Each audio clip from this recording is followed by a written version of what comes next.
الشيطان الرجيم بسم الله الرحمن الرحيم يا أيها الناس اتقوا ربكم الذي خلقكم من نفس واحدة وخلق منها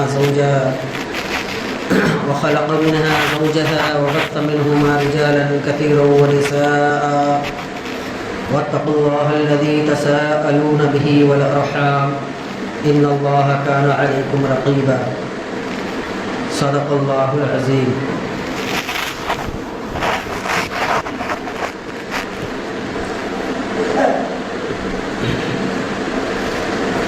میرے عزیزوں اور دوستوں،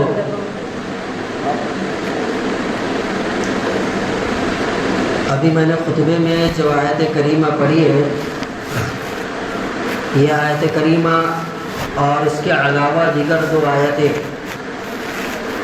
اس کا خطبہ نکاح میں پڑھنا مسنون ہے. جب نکاح ہوتا ہے، نکاح کے پہلے جو خطبہ دیا جاتا ہے، نکاح میں خطبہ مسنون ہے،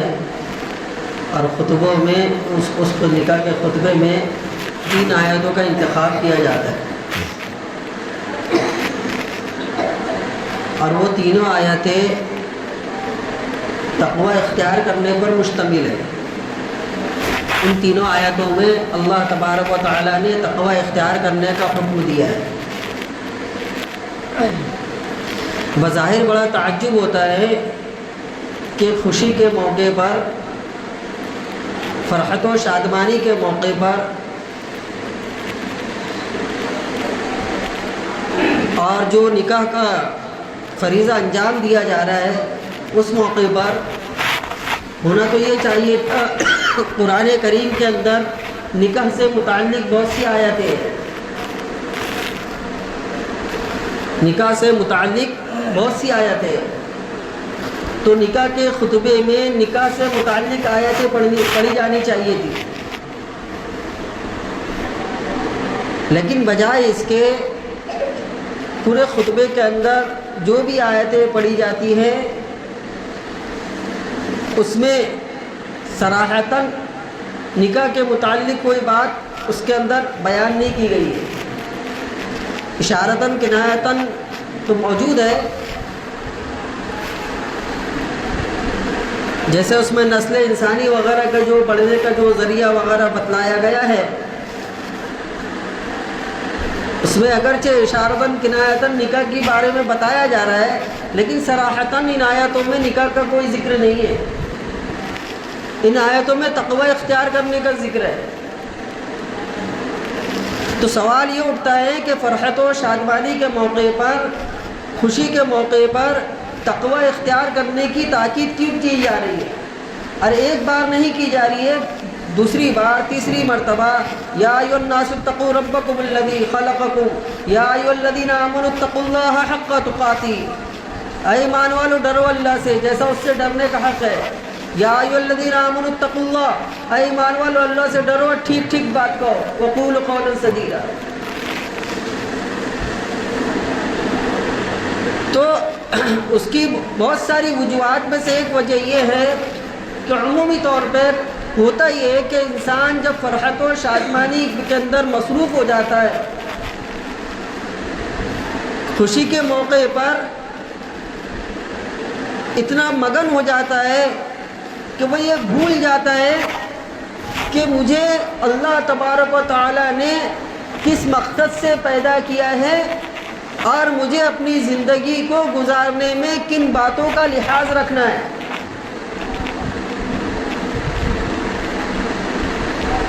تو ان آیتوں کے ذریعے سے یہ کہا جا رہا ہے، یہ حکم دیا جا رہا ہے کہ تم فرحت و شادمانی کے اندر اتنا مگن مت ہو جانا، اتنا مصروف مت ہو جانا کہ تم اللہ تبارک و تعالیٰ کو فراموش کر کے، اس کے احکامات کو فراموش کر کے فرحت و شادمانی کے اندر مصروف ہو کر اللہ کے احکامات کو توڑے جا رہے ہو، رسول اللہ صلی اللہ علیہ وسلم کے لائے ہوئے دین کی دھجیاں اڑاتے جا رہے ہو. ایسا نہیں کرنا ہے.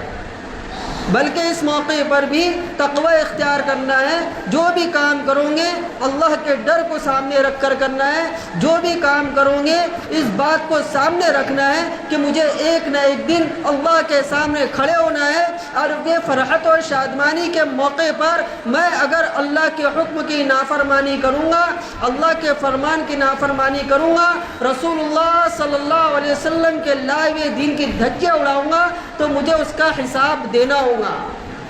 اس کو ملحوظ رکھنا ہے. جب انسان اس کو ملحوظ رکھتے ہوئے, اللہ کے خوف کو ملحوظ رکھتے ہوئے فرحت و شادمانی کے اندر بھی مصروف ہوگا, تو اس سے بے حیائی سرزد نہیں ہوگی, فحاشیت اور عریانیت سرزد نہیں ہوں گی. آج ہم معاشرے کا جائزہ لیں, نکاح کے موقع پر ہمارے یہاں کیا کیا نہیں ہوتا ہے, کس طریقے سے اللہ اور اس کے رسول صلی اللہ علیہ وسلم کی فرمان کی دھجیاں اڑائی جاتی ہے. لبرل طبقوں کا جائزہ لے, ان کے مکانات کا جائزہ لے. اور جو نام نہاد دیندار طبقہ ہے, یعنی نام نہاد دیندار طبقے کا مطلب یہ ہے کہ وہ شخص جو دیندار تو نہیں ہے, دین اس کی زندگی کے اندر نہیں ہے, لیکن لوگوں کو بتانے کے لیے کہ میں دیندار ہوں, اپنے آپ کو دیندار بتاتا پھرتا ہے, ان کے گھروں کا جائزہ لے. اور ہمارے معاشرے میں فرحت و شادمانی کے موقع پر جس طریقے سے حیا کا جنازہ نکالا جاتا ہے, اس کو ہم محسوس کریں کہ کیا ہو رہا ہے نکاح کے نام پر. جس گھر میں لڑکے کا نکاح ہے, لڑکی کا نکاح ہے, اس گھر کی حالت دیکھیے نکاح سے 1 ہفتہ قبل, 10 دن قبل.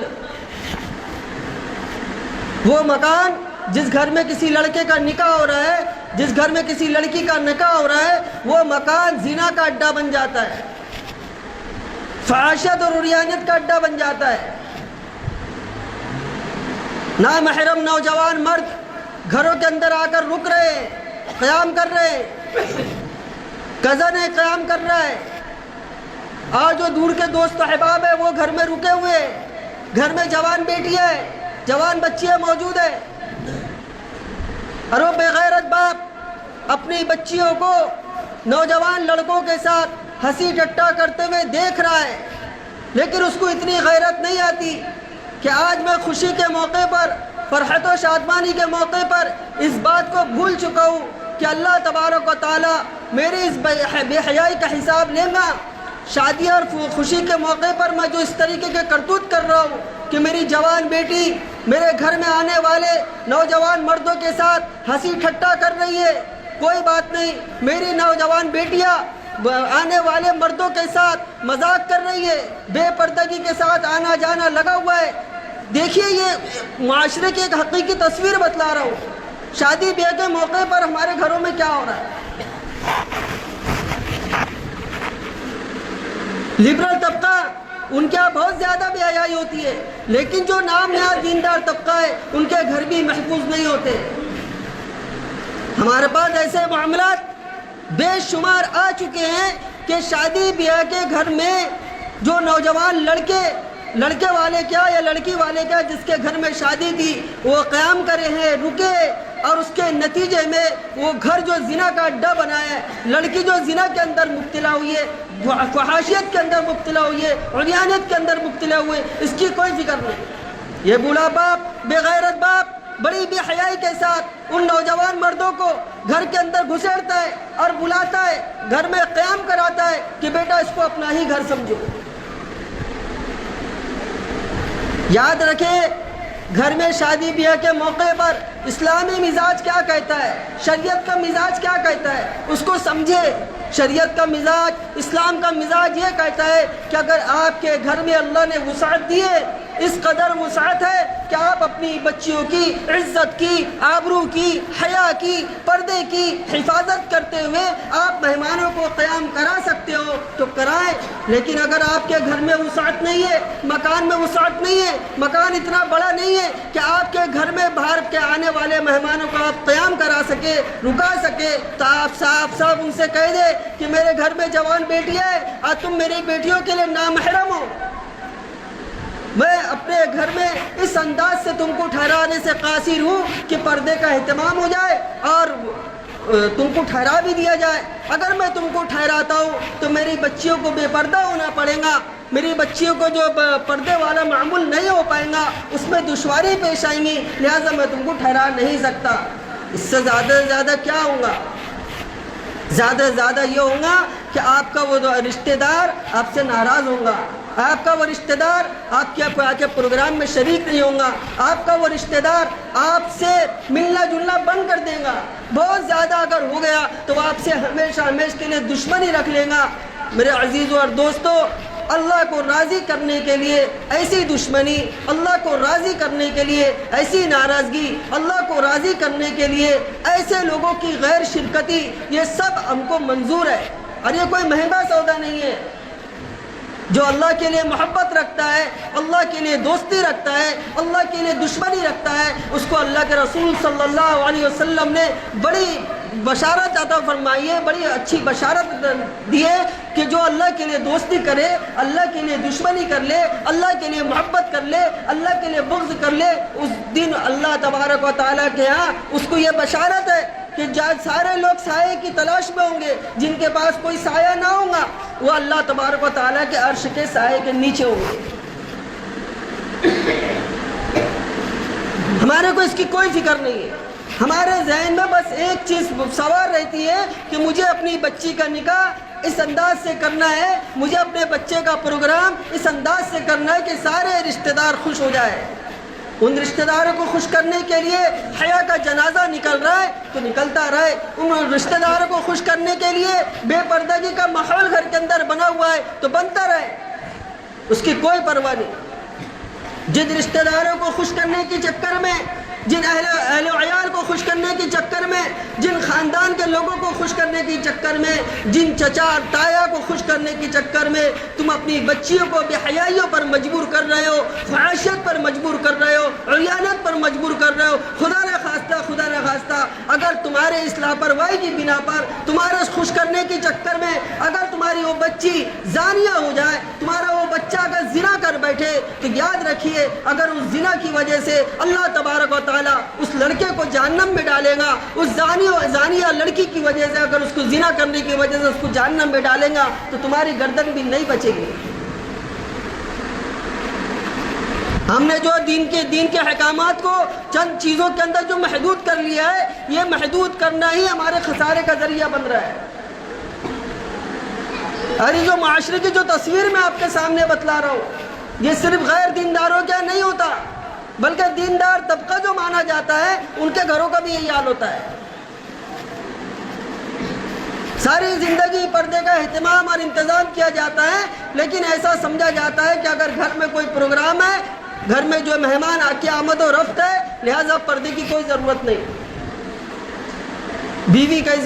کسی بھی طریقے سے گھوم رہی ہے، کسی بھی انداز سے گھوم رہی ہے، بال کھلے گھوم رہی ہے، دوپٹہ سرکا ہوا ہے گھوم رہی ہے، یہ ساری چیزوں کو ملحوظ نہیں رکھا جاتا۔ تو قرآن کریم میں ان سب چیزوں کی طرف توجہ دلائی جا رہی ہے کہ فرحت و شادمانی کے موقع پر اس بات کو مت بھولو کہ تمہارا مقصد تخلیق یہ ہے کہ اللہ تبارک و تعالیٰ کے احکام کے مطابق زندگی گزارنا ہے، چاہے خوشی کا موقع ہو چاہے غم کا موقع ہو، اللہ کے احکامات کو فراموش نہیں کرنا۔ تو ہم سب سے پہلے اپنا مزاج یہ بنائیں کہ شادی بیاہ کے موقع پر اللہ تبارک و تعالیٰ کے کسی حکم کو ہم ٹوٹنے نہیں دیں گے، اور اللہ تبارک و تعالیٰ کے حکم کی حفاظت کے لیے اگر ہم کو رشتہ داروں کو ناراض کرنا پڑے تو ہم اس کو ناراض کرنے میں بھی پیچھے نہیں ہٹیں گے۔ یہ مزاج ہم کو بنانا ہو۔ اور پھر ہوتا کیا ہے، شادی بیاہ کے جو معاملات ہوتے ہیں، دو خاندان ایک ہوتے، ایک لڑکے والوں کا خاندان، دوسرے لڑکی والوں کا خاندان۔ اب اس میں دیکھیے اللہ کے رسول صلی اللہ علیہ وسلم نے نکاح کے متعلق کیا مزاج پیش کیا ہے، اور ہم کس طریقے سے شریعت کی گنجائشوں کا غلط فائدہ اٹھا رہے ہیں۔ شریعت نے یہ مزاج پیش کیا کہ اگر لڑکے کو مناسب رشتہ مل جائے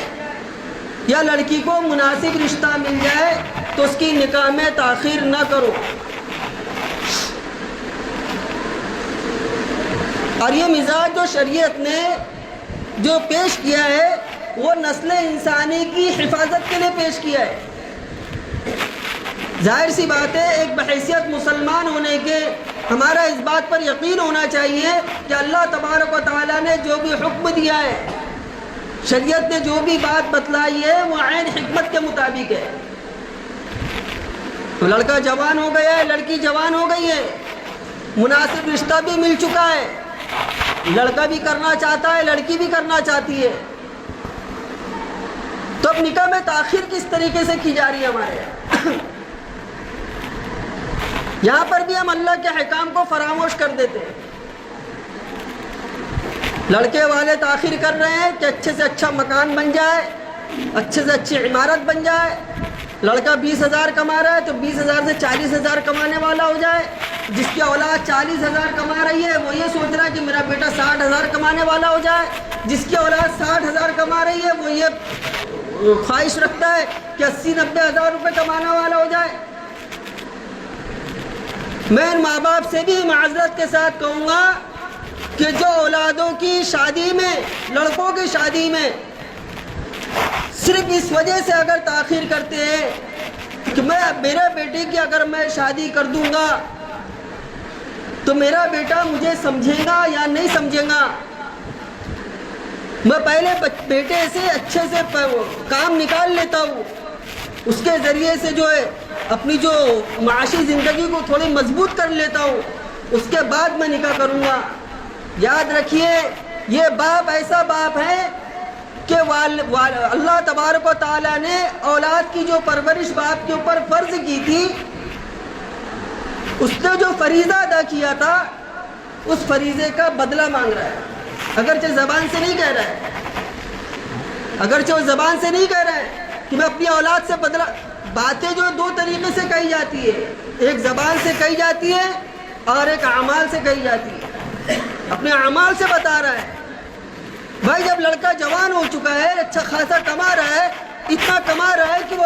اپنی بیوی کی کفالت کر سکتا ہے، پھر ماں باپ بیچ میں ٹانگ کیوں اڑا رہے ہیں؟ ظاہر سی بات ہے بیچ میں اس وقت ٹانگ اڑانے کا مطلب یہ ہے کہ آپ اپنی اس اولاد سے یہ خواہش رکھتے ہیں کہ میں اپنی اولاد کے ذریعے سے اپنی معاشی زندگی کو مضبوط کر لوں، اس کے بعد میں اس کی شادی کروں گا۔ ارے اپنی معاشی زندگی کو مضبوط کرنے کے چکر میں خدا نخواستہ وہ اولاد، وہ لڑکا اگر زنا کے اندر مبتلا ہو گیا تو اس کا گناہ کس کے سر آئے گا؟ اس کی کوئی پرواہ نہیں۔ آپ نے اپنی اولاد کی اچھی پرورش کی ہے، اس کی تربیت کی ہے، اس کی کفالت کی ہے، اس کا اجر تو اللہ تبارک و تعالیٰ کے آپ کو ملے گا۔ یہ کس قسم کی حرکت ہے کہ اولاد کمانے لگ گئی تو اس سے امیدیں باندھ لے کہ میں اپنی معاشی زندگی اس سے مضبوط کروں گا، اس کے بعد میں اس کے نکاح کروں گا۔ کوئی باپ ایسا بولتا نہیں ہے کہ میں اپنی معاشی زندگی کو اس کے اولاد کے ذریعے سے مضبوط کرنا چاہتا ہوں، لیکن ان کا کرتوت بتلاتے ہیں۔ اب چلو جیسے تیسے باپ کو بیٹے کے اندر خواہش پیدا ہوئی نکاح کرنے کی، جوان ہے بیٹا، نفسانی خواہشات ابھر رہی ہے۔ دیکھو یہ نفسانی خواہشات کا آنا اس کو بڑا معیوب سمجھا جاتا ہے ہمارے معاشرے میں۔ نفسانی خواہشات کے آنے کو معیوب سمجھنا یہ فطرت کے ساتھ بغاوت ہے، فطرت کے ساتھ بغاوت ہے۔ اللہ تبارک و تعالیٰ نے پورے قرآن کریم کے اندر کہیں پر بھی نہیں فرمایا کہ نفسانی خواہشات جو نفس جو ہے عورت کی طرف مائل ہو رہا ہے اس کا آنا برا ہے۔ قرآن و حدیث کے اندر کہیں پر بھی آپ کو یہ نہیں ملے گا کہ قرآن کریم میں یا حدیث میں اللہ کے رسول صلی اللہ علیہ وسلم نے یہ فرمایا ہو کہ تمہارا جو نفس عورت کی طرف مائل ہو رہا ہے یہ برا ہے، اس کو معیوب سمجھا جا رہا ہے۔ اگر ایک مرد کے اندر عورت کی طرف میلان نہیں آ رہا ہے، عورت کی طرف اس کی خواہش نہیں بڑھ رہی ہے تو اسے کیا کہتے ہیں آپ لوگ خود سمجھتے ہیں۔ یہ تو فطری چیز ہے۔ لڑکا جوان ہو چکا ہے، اب اس کے اندر عورت کی طرف میلان بڑھ رہا ہے، اب وہ شریف لڑکا ہے، دیندار لڑکا ہے، اللہ اور اس کے رسول صلی اللہ علیہ وسلم کے احکامات کو سمجھ کر چلنے والا ہے۔ اب وہ یہ چاہتا ہے کہ میں زنا سے بچ جاؤں، میرے اندر یہ جو خواہش ابھر رہی ہے اس کے لیے اللہ تبارک و تعالیٰ نے میرے لیے جو حلال راستہ رکھا ہے اس حلال راستے کو اپنا کر میں اپنا کام کروں گا، میں زنا نہیں کروں گا، میں فحشیت کے اندر مبتلا نہیں ہوں گا۔ میں عریانیت کے اندر مبتلا نہیں ہوں گا۔ اس اچھے جذبے کے ساتھ، اچھی خواہش کے ساتھ اللہ تبارک و تعالیٰ کے احکام کے مطابق اپنی زندگی کو اور اپنی خواہش کو پورا کرنے کے لیے وہ باپ کے پاس جاتا ہے اور باپ سے کہتا ہے ابا مجھے شادی کرنا ہے۔ بس بیٹے نے باپ سے کہا شادی کرنا ہے، تو شادی کرنا جو کہا ہے بیٹے نے، اس نے شادی کرنا نہیں کہا ہے۔ باپ کی نظر میں ایسا ہو، وہ بے غیرت ہو گیا، باپ کی نظر میں وہ بے حیا ہو جاتا ہے۔ باپ اس کو تانے دیں گا کہ کیسی جوانی ابال مار رہی ہے، کس طریقے کی تیری حرکت ہے، کیسے تیرے سے برداشت نہیں ہوتا۔ جب اللہ تبارک و تعالیٰ نے خود راستہ، ظاہری بات ہے عورت کی طرف میلان والی جو خواہش ہے کس نے دی ہے؟ اللہ نے دی ہے، یہ صفت اللہ نے دی ہے، اور اس صفت کا اللہ تبارک و تعالیٰ نے صحیح استعمال کا راستہ بتایا ہے۔ قد افلح المؤمنون الذین هم فی صلاتهم خاشعون، ان آیات کے اندر، سورہ مومنون کی ان آیات کے اندر دیکھیں کہ اللہ تبارک و تعالیٰ نے فلاح پانے والا مومن کسے کہا ہے؟ فلاح پانے والا مومن اس کو نہیں کہا کہ جس کے اندر نفسانی خواہشات آتی ہی نہیں ہے۔ فلاح پانے والا مومن اللہ نے اس کو کہا جس کے اندر نفسانی خواہشات آتی ہیں اور وہ اس خواہش کو جائز طریقے سے پوری کرتا ہے، وہ فلاح پانے والا مومن ہے۔ لیکن ماں باپ کی شکلیں بگڑ جاتی ہے، نوجوان اولاد جب نکاح کا مطالبہ کرے تو والدین کا جو حلیہ بگڑ جاتا ہے،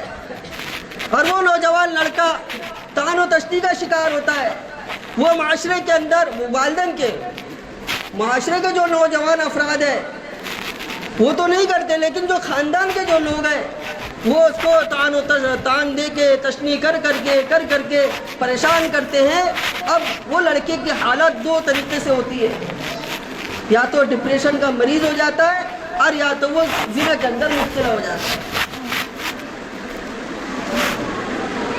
اب بتائیے، تھوڑے تھوڑے سے بہانے لے کر اگر ماں باپ نے اولاد کے نکاح میں اگر تاخیر کر دی، باوجود یہ کہ اولاد کے اندر نفسانی خواہشات ابھر رہی ہے، مکان کے مسئلے کو لے کر، زیادہ سے زیادہ مال کمانے کے مسئلے کو لے کر، زیادہ سے زیادہ پڑھائی کے مسئلے کو لے کر تاخیر کر دی، اور وہ نوجوان لڑکا لڑکی گناہ کے اندر مبتلا ہو جائے تو اس کا ذمہ دار کون؟ ایجوکیشن کے نام پر تاخیر کی جا رہی ہے کہ بھیا میرا لڑکا اعلیٰ تعلیم حاصل کر رہا ہے، میری لڑکی ابھی اعلیٰ تعلیم حاصل کر رہی ہے، ابھی ہم کو نکاح نہیں کرنا ہے، ابھی ان کو جو ہے مستقل طور پر مضبوط کرنا ہے، فائنینشل مضبوط ہو جائے تب ہم نکاح کریں گے۔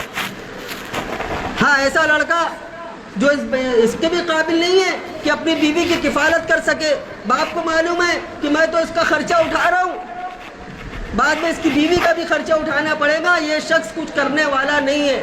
نہ کماتا ہے، نہ معاش کی کوئی فکر ہے، نہ اخراجات اٹھانے کی کوئی فکر ہے، ایسے لڑکے کی نکاح کرنا بھی نہیں ہے۔ ظاہری بات ہے نکاح اسی شخص کا کرنا ہے، اسی لڑکے کا کرنا ہے جو اپنی بیوی کی، آنے والی جو لڑکی ہے جو اپنے ماں باپ کو چھوڑ کر آئیں گی، اس کی کفالت کی ذمہ داری اٹھا سکتا ہو۔ شریعت کا یہ بھی حکم نہیں ہے کہ لڑکا جو ہے صبح سے لے کر 12 بجے 1 بجے تک کے جو ہے سوئے پڑا رہ رہا ہے، رات بھر جو ہے موبائلوں کے اندر گزار دے رہا ہے، معاش کی کوئی فکر ہی نہیں ہے، 2 وقت کی روٹی کے بقدر بھی کمانے کی اس کی طاقت نہیں ہے، کیا کماتا نہیں ہے،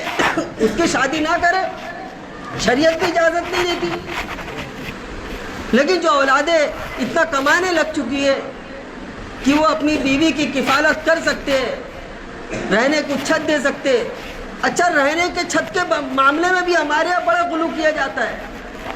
شریعت نے رہنے کے چھت کا مطلب یہ نہیں رکھا ہے کہ خود کا مکان بنا کر ہی آپ اپنی اولاد کا نکاح کرو۔ اگر اللہ نے آپ کو استطاعت دی ہے تو آپ خود کا مکان بنائیں، لیکن اگر لڑکا جوان ہو چکا ہے، کفالت کرنے پر قادر ہو چکا ہے اور اس کی اتنی طاقت ہے کہ کرائے کے مکان میں لے کر نکاح کر کے بیوی کو رکھ سکتا ہے، تو اس کے لیے اتنی بھی تاخیر جائز نہیں ہے کہ مکان بنانے تک کے اس کو روکا جائے، اتنی بھی تاخیر جائز نہیں ہے۔ کیونکہ مکان بنانا یہ فرض نہیں ہے،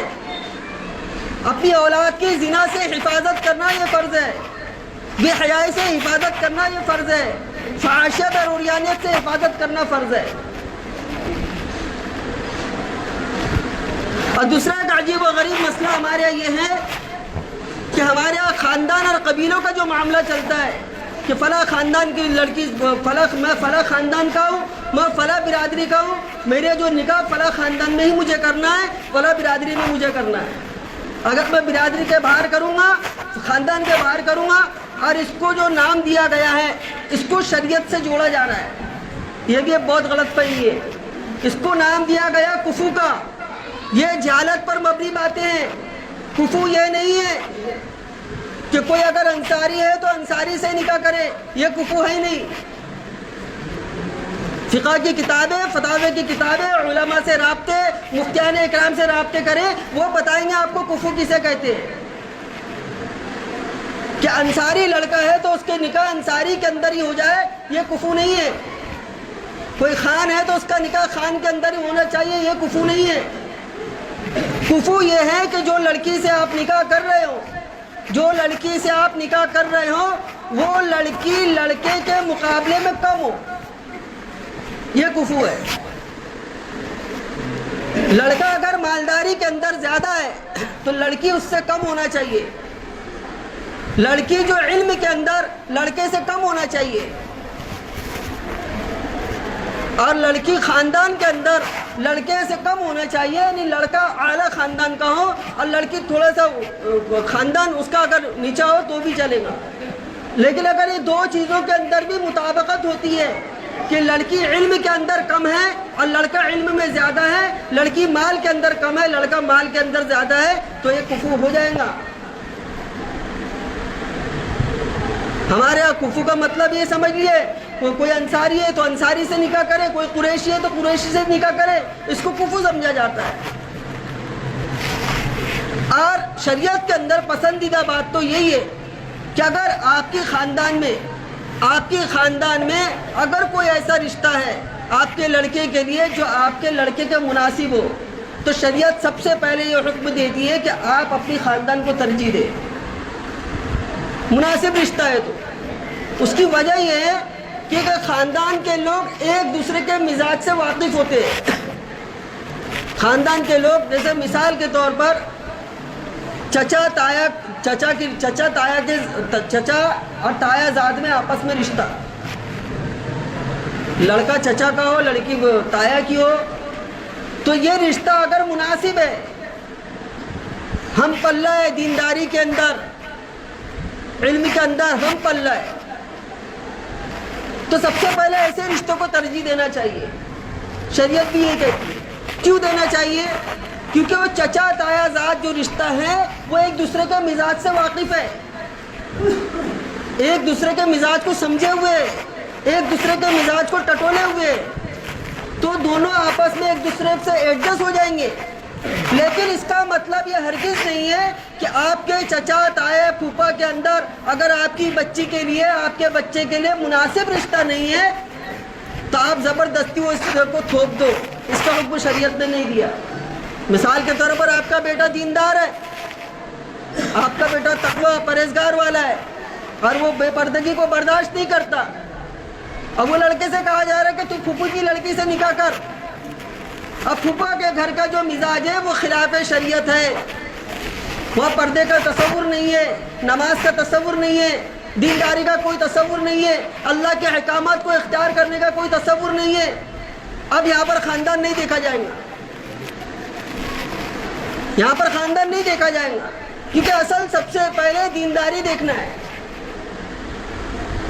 اگر خاندان کے اندر دینداری کے اتحاد کے ساتھ اگر رشتہ مل رہا ہے تو کیا جائے گا، ورنہ نہیں کیا جائے گا۔ لیکن ہمارا یہ عجیب مسئلہ ہے، برادری میں نکاح کرنے کے چکر میں نکاح میں تاخیر ہو رہی ہے، مکان بنانے کے چکر میں نکاح میں تاخیر ہو رہی ہے۔ اور تیسری ایک وجہ جو ہوتی ہے تاخیر کی نکاح کے اندر، اس کو بھی شریعت پسند نہیں کرتی کہ میری لڑکیوں کا نکاح ہو جائے گا تب میں نکاح کروں گا، پہلے لڑکیوں کا ہو جائے گا تب نکاح کروں گا۔ یہ بھی شریعت کے مزاج کے خلاف ہے۔ صاف طور پر اللہ کے رسول صلی اللہ علیہ وسلم نے فرمایا جب مناسب رشتہ مل جائے تو نکاح میں تاخیر مت کرو، چاہے لڑکے کو مل جائے چاہے لڑکی کو مل جائے۔ اب وہاں یہ بات آتی ہے کہ لوگ کیا کہیں گے، معاشرے کے لوگ کیا کہیں گے کہ ابھی لڑکی کا نکاح نہیں کیا، لڑکے کا نکاح کر رہا ہے۔ تو جس معاشرے کی آپ اتنی فکر کر رہے ہیں، جن معاشرے کے افراد کی، جس خاندان کی آپ اتنی فکر کر رہے ہیں، ان معاشرے کے افراد اور ان خاندان والے سے پوچھو کہ بھائی اگر میرے اس تاخیر کی بنا پر میرا بیٹا اگر غلط کام کے اندر مبتلا ہو گیا، میرا رب اگر مجھ سے ناراض ہو گیا، تو کیا مجھے جہنم سے بچانے کی گارنٹی لیتا ہے؟ وہاں تو حال یہ ہوگا یوم یفر المرء من اخیہ وامہ وابیہ وصاحبتہ وبنیہ، باپ سے، بھائی سے، بیوی شوہر سے، شوہر بیوی سے جدا ہوں گے، اور وہ معاشرے کے لوگوں کو سوچ کر، معاشرے اور خاندان کے افراد کو سوچ کر آپ اپنی اولادوں کو جو تڑپا رہے ہو، نوجوانوں کو تڑپا رہے ہو، اور پھر یہ جوانوں کی شادیوں کے اندر تاخیر کر کے ان کو راتوں کے اندر فحش فلموں کے اندر یہ والدین لگا رہے ہیں، بے حیائی والی فلموں کے اندر والدین لگا رہے ہیں۔ یہ مزاج کو والدین اپنے ختم کرے۔ بیٹے کو کئی عشق ہو گیا، کالج میں پڑھتے پڑھتے لڑکی سے عشق ہو گیا، اب آپ کو لگ رہا ہے کہ وہ لڑکی کے گھر والے مناسب نہیں ہیں، تو پہلے بیٹے کو سمجھا دے اچھے سے کہ بیٹا دیکھ یہ رشتہ اپنے لائق نہیں ہے۔ بیٹا نہیں مانتا ہے تو کر دو، بیٹا نہیں مان رہا ہے تو کر دو۔ یہ قرآن کا بھی حکم ہے فَانكِحُوا مَا طَابَ لَكُم مِّنَ النِّسَاءِ، تم نکاح کرو ان عورتوں سے جو تم کو پسند ہو، قرآن کا حکم ہے۔ ہم نے شریعت کے مزاج کو ہی نہیں سمجھا۔ اب لڑکے نے ایک عشق والا معاملہ کر لیا، کالج کے اندر کسی لڑکی سے عشق ہو گیا، نہیں کرنا چاہیے تھا، غلط کام کیا، لیکن اب باپ وہاں پر ہر درمی دکھلا کر دوسرا غلط کام کر رہا ہے، چاہے وہ لڑکی کا باپ ہو